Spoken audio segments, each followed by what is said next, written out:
پیارے دوستو السلام علیکم۔ حضرت خدیجہ رضی اللہ عنہا اور رسول کریم صلی اللہ علیہ وسلم کا تجارتی معاہدہ۔ حضرت خدیجۃ الکبریٰ رضی اللہ عنہا عرب کی ایک مشہور و معروف مالدار، نہایت نیک، پاک باز اور شریف تاجر خاتون تھی، جن کی شرافت کو دیکھ کر لوگ ان کو طاہرہ یعنی پاک باز کے نام سے یاد کرتے تھے۔ وہ اپنے مال و اسباب تاجروں کو دیا کرتی تھی۔ تجارت پیشہ حضرات جب ان کا مال فروخت کر دیا کرتے تھے تو وہ انہیں اپنا منافع میں شامل کرتی تھی۔ اس زمانے میں قبیلے قریش کے لوگ بڑے مانے ہوئے تاجر سمجھے جاتے تھے، خصوصاً رسول کریم صلی اللہ علیہ وسلم کو ان کی امانت داری اور سچائی کی وجہ سے لوگ امین اور صادق کے خطاب سے یاد کرتے تھے۔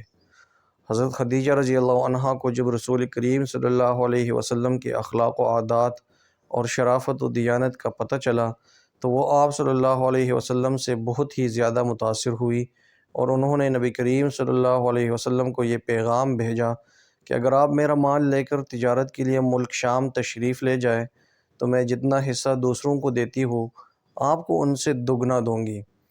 اس سفر میں حضرت خدیجہ رضی اللہ عنہا نے رسول کونین صلی اللہ علیہ وسلم کے ساتھ اپنے ایک غلام میسرہ کو بھیجنے کی پیشکش بھی کی۔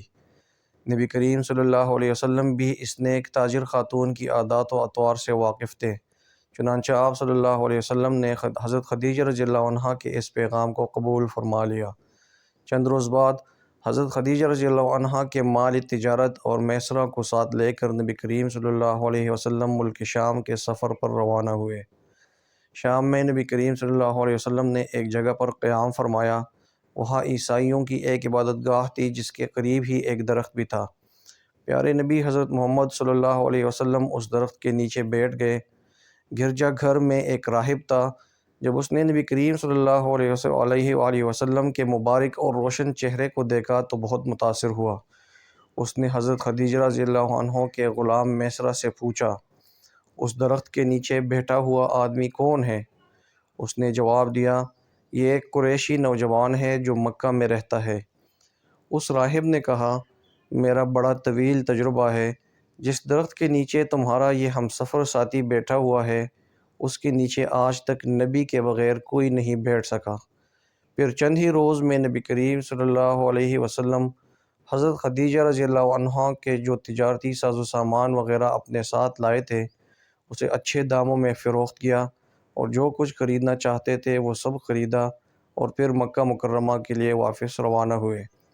کتابوں میں آتا ہے کہ میسرہ کا بیان ہے، جب دوپہر کے وقت شدید گرمی ہوتی تو دو فرشتے آتے اور نبی کریم صلی اللہ علیہ وسلم پر سایہ کرتے، اور آپ اپنے اونٹ پر سوار اپنا سفر جاری رکھے ہوئے ہوتے۔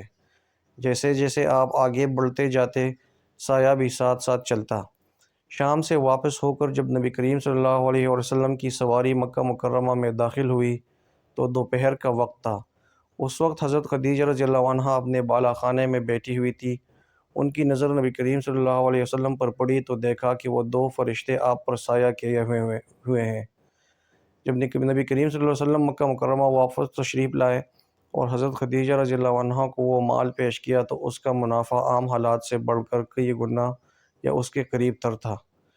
اسی طرح میسرہ نے حضرت خدیجہ رضی اللہ عنہ کو شام کے راہب اور دو فرشتوں کا سایہ کرنے والے واقعات سنائے تو حضرت خدیجہ رضی اللہ عنہا نے آپ کی امانت و شرافت، عام حالات سے بڑھ کر منافع اور دیانتداری دیکھ کر بہت زیادہ متاثر ہوئی۔